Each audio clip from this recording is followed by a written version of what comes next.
Even knowing Paul betrayed us, I've never stopped doing for him. And it's $50 for the deposit in the hotel room. Yeah, I can give you that, but I want it back. How are you gonna get it back? I bought 5 houses for my son Paul. I've bought 6 cars. He's never paid for one. I even pay Paul's monthly expenses. I pay $400 a month in Paul's utilities, $250 for his cable, $100 for his phone bill, $250 a month for his water and gas bill, $7,000 a year in taxes and insurance for the house they live in, $700 monthly car note. And I pay $150 for a monthly storage unit. In that storage is junk that he doesn't need.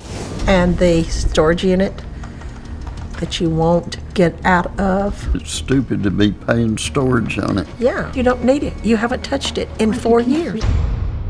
I don't stop helping him because I know if I do, he won't have any water or electricity. Paul and his wife also have 35 cats and 6 dogs, and I don't want to see them go without either. You're talking about all of this stuff like, oh, I only forged a few checks and I only sold this and I only did this a few times. None of that's acceptable, but y'all talk about it's like every day, that's what everybody does. This isn't normal behavior. You're making it possible for him to continue to be non-productive. Yes. I made a list of things that I just went through, it just jumped off the page at me. You won't press charges to put him back in jail when he commits a crime against you. You allow him to return to work after firing him approximately 200 times. He's either quit or been fired 200 times. Yeah, sure, come on back. You have an employee who you turn over the keys to the money and they steal the money and they admit they stole the money. And you say, see you tomorrow. You put him in jail. You say, okay, all right, that's it. You're going to jail. He hires the attorneys. If you're going to put him in jail and then bail him out and hire an attorney, why put him in to begin with? Never bailed him out, just pay the attorneys. If he gets arrested again, he may go away for 10 years. Well, I'd like to bring up one thing too. They say how they pay all this out per month for me. That included me working 40 to 60 hours a week that they didn't pay me anything for. You never worked 40 hours a week. 4 months before we retired. I'm not finished. I'm sorry. Take the children to visit him in jail. Yeah. You won't call the police. He orders $10,000. That's identity theft and theft by check, essentially, by using a false credit card. $10,000. You do nothing about it.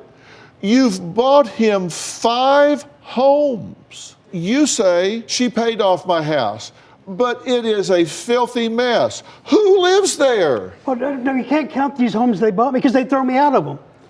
They would get mad because I don't pay rent, even though they're the ones paying me to work. Look, you lived in this one from 91 to 92. You lived in this one from 05 to 07. This one from 07 to 10. This one from 10 to 13. And this one from 13 to the present. And you dog on this house because you say, it's the tiniest, crummiest, filthiest house ever. You live in there with 35 cats and 6 dogs. Well, that's a business she set my wife up in, raising Persian cats and selling them. You financially support him, pay utilities, you give an allowance. Well, that's his money. I get disability money. That's my money. It's not an allowance. I don't get all of it, but I get my money, some of it. And you're paying his electric bill. Yes. Which runs the computer. Yes. That he uses to steal money from you. Yeah. On Amazon. If you didn't do that, when the battery went dead on the computer, you'd at least be protected there. That's true. You've purchased 6 cars. Yeah. 6 cars, 5 houses and 6 cars. And you set up 2 other businesses. Yes. Both of which tanked. They're the ones who close them down and take them away. The grooming shop, we didn't close it down. You put me in jail because I held you back from hitting me and closed the grooming shop down. You're lying. Who would have known if it would have failed? He came over, he wanted something I had, put both his hands around me, squeezed me, and told me to give it to him.